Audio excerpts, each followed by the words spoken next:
Tirupati edible oils healthy वाली happiness and को powered by दांत खाज खुजली से छुटकारा बीटेक्स मलहम अब ट्यूब में भी उपलब्ध। હાય ફ્રેન્ડ્સ, કેમ છો? હું આશા રાખું છું આપ સૌ એકદમ મજામાં હશો. હું છું આપની હોસ્ટ અને દોસ્ત કૃતિ. સ્વાગત છે આપનું મંતવ્ય ન્યૂઝની એક વિશેષ રજૂઆત વાનગી શોમાં, presented by Tirupati edible oils healthy वाली हैप्पीनेस, को पावर्ड बाय दांत खाज खुजली से छुटकारा बिटेक्स मलहम अब ट्यूब में भी उपलब्ध एंड वरमोरा होमवेयर. દર્શક મિત્રો, તહેવાર હોય કે પછી ઘરમાં કોઈ પણ નાનો કે મોટો પ્રસંગ હોય અને ત્યારે આપણને મીઠાઈ વગર ઉજવણી તો અધૂરી જ લાગે. સાચી વાત ને? તો હવે મીઠાઈ ખાવી છે, પણ મીઠાઈ પણ એકદમ હેલ્ધી અને પૌષ્ટિક હોવી જોઈએ. તો બસ આજે મીઠાઈ બનવાની છે, એકદમ હેલ્ધી વર્ઝન મળવાનું છે. તેનું નામ છે બીટરૂટ હલવો. તો ચાલો સ્વાદ અને સ્વાસ્થ્યના અનોખા સંગમની સાથે આ અનોખા વાનગીના સફરની શરૂઆત કરીએ અને મહેમાનને મળીએ. દર્શક મિત્રો, આજે ફરી એકવાર આપણી સાથે વાનગીના રસોડે નૈનાબેન જોડાઈ ગયા છે. નૈનાબેન, આપનું હાર્દિક સ્વાગત છે વાનગીના રસોડે. થેન્ક યુ સો મચ કૃતિબેન. તો આજે તમે એકદમ હેલ્ધી વર્ઝન લઈને આવ્યા છો મારા વ્યુઅર્સ માટે. આપણે દૂધીનો હલવો ખાધો હશે કે પછી બીજો પણ હલવો આપણે ટ્રાય કરીએ છીએ, પણ બીટરૂટ હલવો સાંભળવામાં ઇન્ટરેસ્ટિંગ લાગે છે અને એકદમ પૌષ્ટિક તો છે. તો આ વાનગી વિશે સૌથી પહેલાં જાણીએ. હા કૃતિબેન, પહેલાં તો તમે કહ્યું એમ કે બીટરૂટ હલવો એટલે જનરલી કંઈક ઓકવર્ડ જ લાગે આપણને. આપણે ગાજરનો હલવો, દૂધીનો હલવો, ઇવન ફરાળમાં બધા શક્કરિયાનો હલવો બનાવતા હોય છે, પણ આજે આપણે બીટરૂટ હલવો બનાવીશું. આપણે બનાવતા બીટરૂટના શું ફાયદા છે એ પણ આપણે દર્શક મિત્રોને કહીશું. તો પહેલાં એના માટે મેં છે ને બીટરૂટ લગભગ 2 નંગ લીધેલા છે. ઓકે. બીટ લેવામાં એ ધ્યાન રાખવાનું કે એકદમ ફ્રેશ હોવા જોઈએ. એની સ્કિન ચીમળાયેલી ને એવી હોય છે એ નહીં ચાલે, એકદમ ફ્રેશ લેવાના. આ લગભગ 2 બીટ છે, 300 ગ્રામ જેટલા બીટ છે. એમાં મેં ખાલી 1/4 કપ દૂધ નાખીને એને પહેલાં બાફી લીધેલું છે. સરસ ધોઈ સમારી 2-3 વખત ધોઈ નાખવાનું, કારણ કે એનો એટલો કલર એટલો પાવરફુલ હોય છે, તો એ બધું વધારાનું નીકળી જશે. અને પછી તમારે એને દૂધ સાથે કુકરમાં બાફી લેવાનું છે. લગભગ 7 થી 8 સીટી મારવી પડશે, તો એ વ્યવસ્થિત બફાશે અને આવી રીતનું એનો પલ્પ થશે. પછી એને મેશરથી આપણે મેશ કરી દીધેલું છે, એટલે આપણે છીણવાની મહેનત નહીં કરવી પડે. આ મહેનત આપણી બચી જશે. એટલે હવે આપણે એને એટલે આમાં જોઈએ છે નૈનાબેન, થોડા બીટ દેખાય છે, એટલે આખા આપણે ક્રશ નથી કરી દેવા. હા, સાવ પ્યોરી નથી બનાવી દીધી, પણ એને થોડું જાણે આપણે છીણીને કર્યું ને એવું જ લાગશે તમને એનું ટેક્સચર. અને એને મેશરથી મેશ કર્યું છે, એટલે થોડુંક તમને આખા ચંક્સ પણ દેખાશે, પણ એ ચડી ગયેલું છે. અને જે દૂધ હતું એ બધું દૂધ એમાં રાખવાનું જ છે, કારણ કે હજી આપણે એની પ્રોસેસ કરવાની છે. એટલા માટે આપણે આ પેન ચાલુ કરી દીધો છે ગેસ, અને આમાં ઘી બહુ જ ઓછું જશે. પ્લસ બીટરૂટને પોતાની સ્વીટનેસ હોય છે, એટલે સ્વીટનેસ પણ આમાં વધારાની આપણે જે નાખીશું એ પણ ઓછી જશે. એટલે ટોટલી હેલ્ધી વાનગી છે. યસ. આ એક આપણે નાની ચમચી આમાં ઘી એડ કરીશું. ઘી મેલ્ટ થયું છે, એમાં આપણે આ બધું જ પ્યુરી નાખી દઈશું એની બીટરૂટની.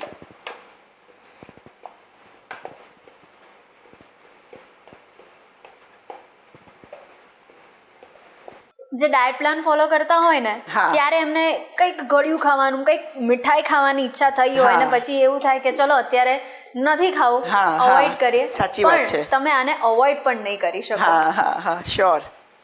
અને નાના છોકરાઓને તમે બીટ આપશો એઝ એ સલાડમાં કેમ, તો એ એવોઇડ જ કરશે. પણ આ ફોર્મમાં તમે નાના બાળકોને પણ આ ખવડાવી શકશો જરૂરથી. અને એનો કલર પણ એટલો સરસ હોય છે કે તમારે કોઈ બીજા કલરની પણ જરૂર નથી પડતી. ગાજર છે, બીટ છે, એના પોતાના નેચરલ કલર જ એટલા સરસ છે કે તમને એ જોઈને લેવાનું. એટલે કોઈ પણ એસેન્સ વિના જ આપણને ખૂબ જ સરસ લાગે. હા, આમાં એસેન્સ જઈ શકે છે. આમાં મિક્સ ફ્રૂટ એસેન્સ બી સરસ લાગે છે, વેનીલા બી સારું લાગે છે. ઓકે. પણ આજે આપણે એમાં એલચીનો ઉપયોગ કરવાના છે, કારણ કે એલચી એવરગ્રીન બધામાં ચાલે એવું ઇન્ગ્રેડિયન્ટ છે.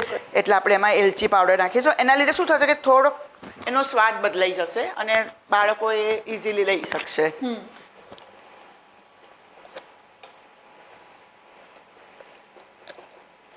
બીટમાં ફાઈબર, વિટામિન્સ ખૂબ હોય છે. પ્લસ એમાં બ્લડ પ્રેશર તમારું કંટ્રોલ કરવાનું હોય છે, એ બી તમને હેલ્પફુલ થઈ શકે છે. પ્લસ તમારા માઇન્ડ માટે સારું, તમારા ડાયજેશન માટે સારું, તમારી સ્કિન માટે સારું. એનાથી રોગ પ્રતિકારક શક્તિ પણ વધે છે આપણી. હા, અને હિમોગ્લોબિનમાં તો ખૂબ જ ફાયદો થાય છે. હિમોગ્લોબિન તમે ઓછું થઈ ગયું હોય અને એવા પેશન્ટને તમે બીટરૂટનો રસ કે બીટરૂટ ખવડાવો તો બહુ જલ્દી એનો ફેર પડી જતો હોય છે. યસ. એટલે હું એવું પ્રિફર કરું કે આ વાનગી આપણા ઘરોમાં બનવી જ જોઈએ. બિલકુલ. અને એ તમારા ઉપર છે. તમારે આની અંદર તમે ખાંડના બદલામાં આજે આપણે ખડી સાકર લેવાના છે તો ખડી સાકર બી હેલ્થ માટે સારી છે. તમે ઇવન ગોળનો ઉપયોગ પણ કરી શકો. અને ડાયાબિટીસ પેશન્ટ હોય તો એકદમ ઓછા ગોળમાં બી તમે એને બનાવી શકો છો. અને બહુ જ ઓછું તો એનું પોતાનું જે સ્વીટનેસ છે એ બી આમાં એડ થયેલી છે. એટલા માટે તમારે આમાં ગળપણનો ઉપયોગ બહુ ઓછો કરવામાં આવશે. અને એ સારું જ છે આપણા માટે. અને આપણને સ્વીટ ખાવાની ઈચ્છા આપણી પૂરી થશે. એટલે નૈનાબેન આપણે જોઈ શકીએ છીએ કે જો એક જ વાનગીની અંદર આટલા બધા પોષક તત્વો મળતા હોય તો પછી આપણે કેમ એકવાર ટ્રાય ના કરી આ વાનગી? જરૂરથી ટ્રાય કરી શકાય. આપણે ઇવન આપણને એમને મન થાય કે સ્વીટ ખાવાનું તો બી આપણે આ બનાવી શકીએ છીએ. અને તમે કોઈ પ્રસંગે બી આને મૂકી શકો છો તો તમને કંઈક અલગ જ લાગશે કે ભાઈ હા કંઈક અલગ જ સ્વીટ છે આ. અને આજકાલ તો હવે રેસ્ટોરન્ટમાં બી આ મળે જ છે બીટરૂટ હલવો, એ લોકો સર્વ કરતા જ હોય છે. પ્લસ આપણે આની અંદર હવે માવાનો ઉપયોગ કરવાના છે તો આ ઓપ્શનલ છે. તમે આની જગ્યાએ નાની વાડકી ભરીને મલાઈ પણ નાખી શકો ઘરની. પણ આ માવો મેં ઘરે જ બનાવેલો છે દૂધના પાવડરમાંથી. અચ્છા. અડધો કપ દૂધનો પાવડર છે, એની સામે એનાથી અડધું દૂધ લીધેલું છે. ઓકે. અને એ બે પેનમાં મિક્સ કરીને એક નાની ચમચી ઘી નાખીને એને સતત હલાયા કર્યું છે. તો આપણને આ ફોર્મમાં એનું ટેક્સચર મળી ગયું છે. એકદમ સરસ આપણે એની સ્વીટ બનાવી શકીએ એ રીતનું આ ટેક્સચર છે. એટલે આપણે હવે એમાં પહેલાં આપણે ખાંડ એડ કરીશું. ખાંડ તમારા ટેસ્ટ મુજબ તમે નાખી શકો છો. લગભગ જો દૂધ ઘણું બધું એનું એબ્ઝોર્બ થઈ ગયું છે, બરાબર. અને આ લગભગ મેં 100 ગ્રામ ખાંડ લીધેલી છે. અને સામે આપણે 300 ગ્રામ એનું પૂરણ છે, આનું બીટરૂટ છે. તો તમે તમારી ચોઈસ પ્રમાણે એમાં એડ કરી શકો છો. આપણે થોડીક બાકી રાખીશું એમાં, પછી જરૂર લાગશે તો નાખીશું. કારણ કે આપણો માવો પણ સ્વીટ છે. મિલ્ક પાવડર સ્વીટ હોય છે, મેં સ્વીટ લીધેલો છે એટલા માટે સ્વીટના લીધે આપણે થોડુંક ખાંડ આપણે ઓછી નાખીશું. હવે આ બધું જ પાણી બળી જશે એટલા ત્યારે આપણે એમાં માવો એડ કરીશું અને સતત હલાવીશું.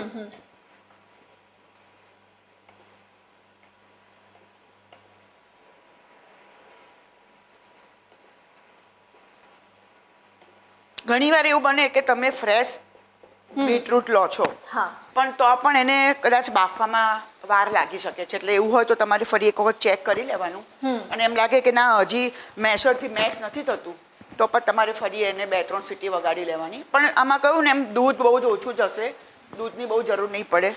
એ તમારે માપ પ્રમાણે દૂધ નાખી મેં આટલા 300 ગ્રામ બીટરૂટમાં મેં 1/4 કપ દૂધ નાખ્યું. ફક્ત 1/4 કપ. અને એમાં એ સરસ 7 થી 8 સીટીમાં થઈ ગયું છતાં પણ આપણે એમાં જોયું કે થોડું દૂધ રહ્યું હતું એટલે એટલું ઇનફ છે. પ્લસ આપણે એમાં ડ્રાયફ્રૂટનો ઉપયોગ કરવાના છીએ. એ પણ ઓપ્શનલ છે. પણ આજકાલ ડ્રાયફ્રૂટ તો તમે નાના બાળકોને આપો તો એ લેતા હોય છે, પણ ઘણા બાળક એવા હોય છે કે એમને આ નથી ભાવતું, આ નથી ભાવતું, તો તમે એ બધું જ આમાં એડ કરીને એને ખવડાવી શકો છો. યસ, બરાબર. એટલે અત્યારે આરામથી 2 થી 3 વ્યક્તિ આપણો બીટરૂટનો હલવો ટેસ્ટ કરી શકે એટલી ક્વોન્ટિટી છે. કરી શકે.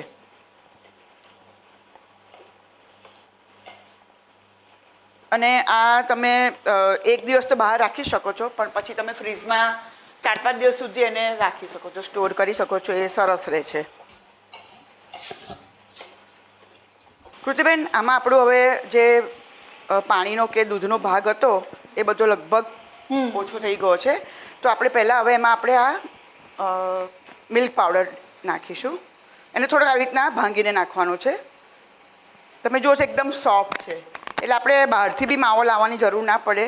આ રીતના તમે માવો બનાવી અને ઘરે બધી મીઠાઈ તમે બનાવી શકો છો. ગાજરનો હલવો કે ઘણા ચીકુનો હલવો પણ બનાવતા હોય છે. બિલકુલ. તો એ દરેકમાં તમે આવી રીતના દૂધનો માવો ઇન્સ્ટન્ટ તમે વાપરીને મીઠાઈ બનાવી શકો છો. આ મેં જે માપ કહ્યું હતું એમાંથી આ 100 ગ્રામ એક્ઝેક્ટ માવો બન્યો છે. આપણે બધો જ લઈ લીધેલો છે. એના લીધે માવાના લીધે પેલું શું થશે કે આપણે એક માવા વગરનું બનાવીશું ને થોડી મલાઈ નાખીએ ચાલે, પણ એમાં પછી ઘી બી બહુ છૂટે અને પેલું કોરું કોરું લાગે. જ્યારે આ માવો અને બીટરૂટ એ બંને એકદમ મસ્ત થઈ ખૂબ જ સરસ લાગશે તમને. જો એનો કલર કેટલો સરસ લાગી રહ્યો છે.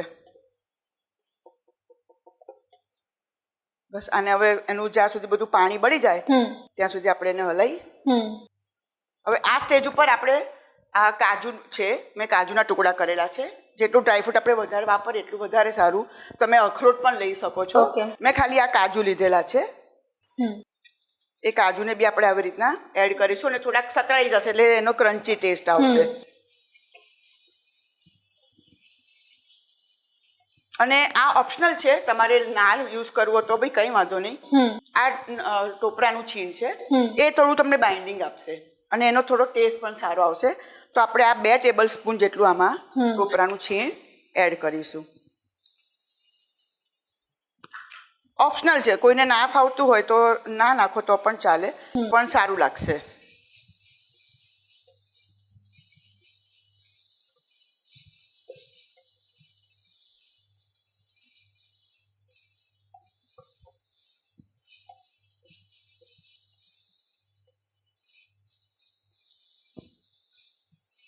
જો સરસ થઈ જવા આવ્યો છે. આપણે ટોપરાનું છીણ નાખ્યું તો એની થોડી સ્મેલ પણ અંદર આવે છે, એટલે એનો ટેસ્ટ સરસ લાગશે.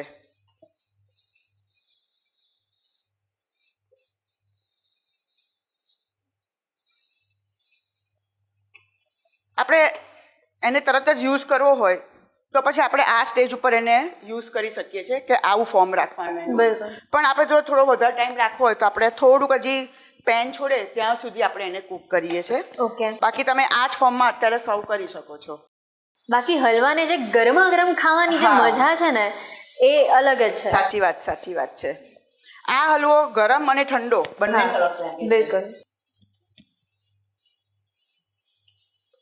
કૃતિબેન જો હવે આપણે આ હલવો પેન છોડવા માંડ્યો છે અને એનું સહેજ આપણે ઘી તો બહુ નાખ્યું જ નથી, પણ જે મિલ્ક પાવડર અને દૂધમાં કે જે 1 ચમચી ઘી નાખ્યું એમાં જે બી ચીકાશ હોય એ હવે થોડીક અહીંયા દેખાય છે. એટલે હવે આપણે સમજી લેવાનું કે આપણો હલવો થઈ ગયો છે. તો આપણે હવે એને ગેસ બંધ કરી દઈશું અને પછી એમાં આપણે બીજા ઇન્ગ્રેડિયન્ટ એડ કરીશું.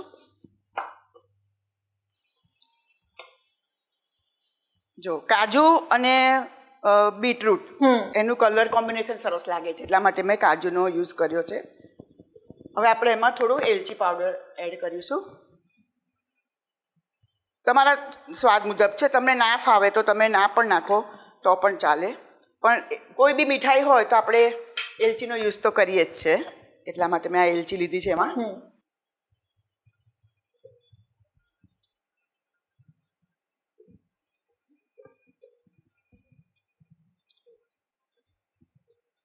કૃતિબેન આપણે સર્વ કરીશું. યસ.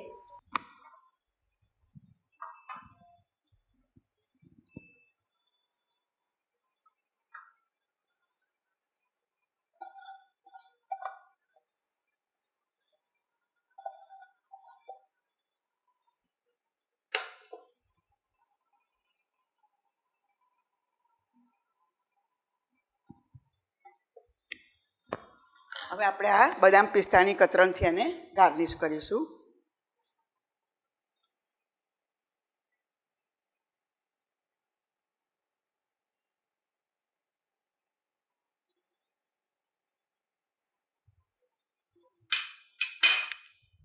કૃતિબેન તૈયાર છે આપણો બીટરૂટ હલવો, એકદમ હેલ્થી ભરપૂર. યસ. તો આવી હેલ્ધી વાનગી અમારા વ્યુઅર્સ સુધી પહોંચાડી છે તે બદલ આપનો ખૂબ ખૂબ આભાર. Thank you so much. દર્શક મિત્રો, આપણે જ્યારે પણ મીઠાઈ ટેસ્ટ કરીએ ને તો ત્યારે આપણને એવો એક ડર રહે કે આ મીઠાઈ ખાવાથી મારું ગળું ખરાબ થઈ જશે કે મારી હેલ્થ ખરાબ થશે. પણ આ એક એવી મીઠાઈ છે કે જેમાં આપણને સ્વાદ પણ એકદમ સરસ મળશે અને સાથે આપણી હેલ્થ પણ સચવાશે. તો ચોક્કસથી ટ્રાય કરજો. પોષક તત્વોથી ભરપૂર એવો બીટરૂટનો હલવો આપના માટે રેડી થઈ ગયો છે. તો દોસ્તો, બીજી વાનગી પણ ખૂબ જ સરસ છે. એની રીત જાણવા માટે થોડીક તો રાહ જોવી પડશે. મળીએ છે નાનકડા વિરામ બાદ. બીટરૂટ હલવો બનાવવાની સામગ્રી: બીટરૂટ खड़ी साकर, दूध, मिल्क पाउडर, ड्राई फ्रूट, घी।